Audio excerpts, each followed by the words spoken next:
Imagine for a second that you could go back on time 10 years and that you would invest $1,000 in 10 different companies. Which companies would have given you the biggest return? Let's find out.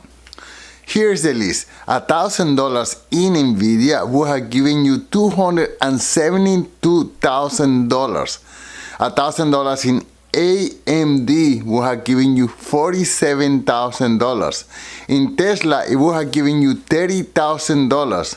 In Broadcom, it would have given you $24,000. In Netflix, $19,000. In Amazon, $14,685. On Microsoft, $9,150. On Apple, it would have given you $9,000. And on Meta, $7,470. And finally, on Alphabet, $7,225. But guess what? If you didn't know enough to pick these amazing companies 10 years ago, and it would have been difficult because, for example, 10 years ago Nvidia was only about 50 cents.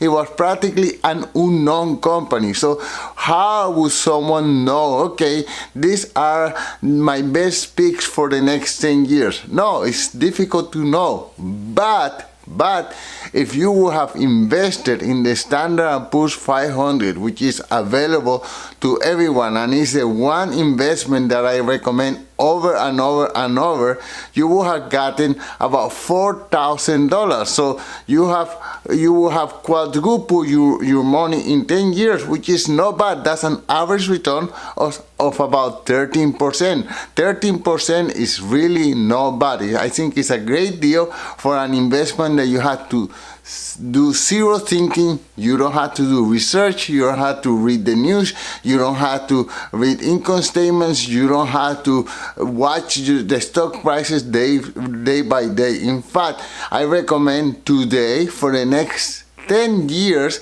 to just buy the Standard & Poor's 500. That's what I'm doing. Anyway, so excuse me, I mean to say this is not a financial advice. I'm just sharing my experience and my thoughts.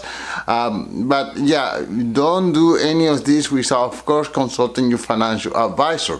Now, if we look into the future and you will ask yourself, okay, so here we are, this is the beginning of 2025, how should I invest my money? Let's imagine once again that you have $10,000. How will you invest those $10,000?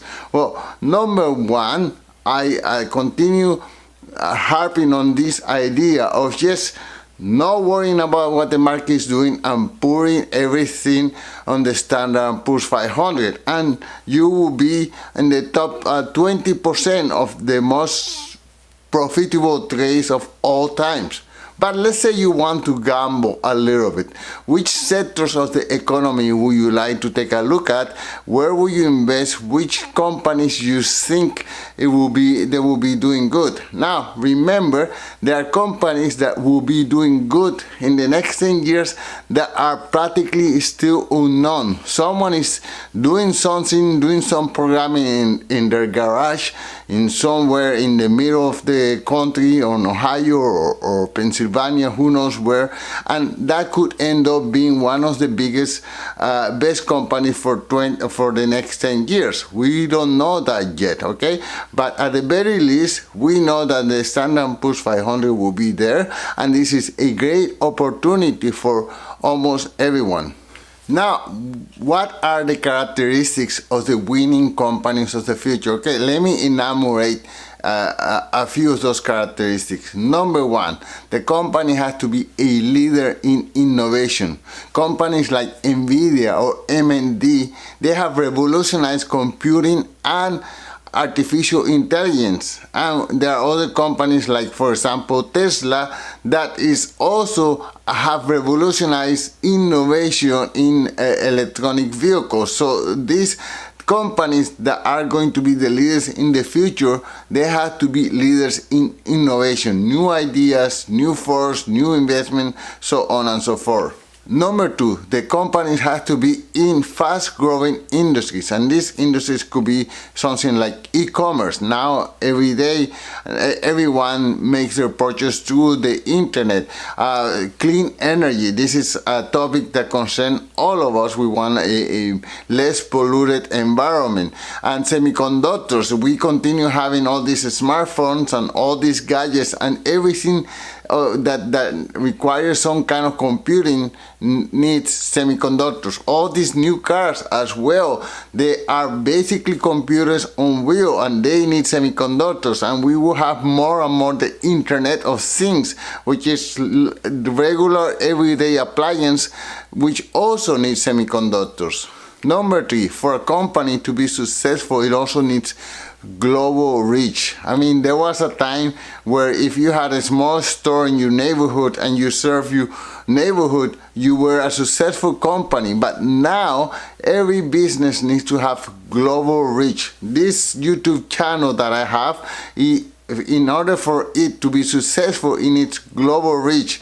And any store that someone creates on the internet is competing against other stores that are in the other side of the world. So this little store, whatever that is, needs to have global reach. And this is one of the qualities that we need for the successful companies of the future. Number four, scalability. Every company will be successful in the future needs to be able to scale fast, scale globally. Imagine a company like, for example, Uber. Okay, the concept was to have an app, but the concept was to be able to use that app all over the world. So it's a company that scales globally, and whatever company is going to be successful, it needs to have that. You know, you cannot just grow in your small geographic area. You need to grow and scale all over the world. And number five, a company needs a strong network effect. So something like, for example, social media, Meta or Instagram or TikTok or now X.com. These companies, they are successful because they have a huge network. Amazon. So the more people that joins this network, the more valuable these companies become. And of course, this is something that we have to pay attention to in the companies that will succeed in the future. So let's name some names.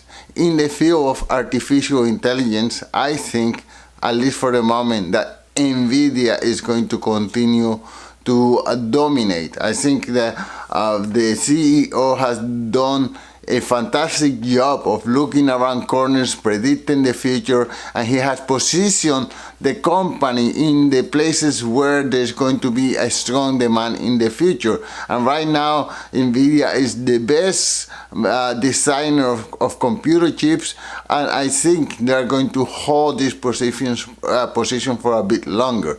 Now, also another company that is benefiting a lot from artificial intelligence is Meta, because they have been able to use artificial intelligence in order to serve ads in the face of people who are scrolling to Facebook, to Instagram, or to any of their social media platforms. So Meta is one that is taking full advantage of artificial intelligence. In the clean energy sector, we have what I consider to be the leader, which is Tesla. Tesla, I mean, Elon Musk, he is the most visionary entrepreneur that I have ever encountered in all my readings, and I think he just transformed with Tesla the whole automobile industry. He took this company from nowhere to being the top electronic vehicle company in the world. In fact, the top company period in the world, bigger than all the other companies put together. And I think the leadership of Elon Musk and his vision is going to continue pushing Tesla into the future. I don't know how, but he always come out with something innovative, something crazy, something that is 5 to 10 years ahead of the pack. In the healthcare area, I think that Eli Lilly is going to have a prosperous future because Eli Lilly is producing some of these weight loss drugs, drugs such as Mounjaro and Zepbound, and I think a lot of people already wants to they want to lose weight. I would like to lose weight, except that I cannot afford a drug like that.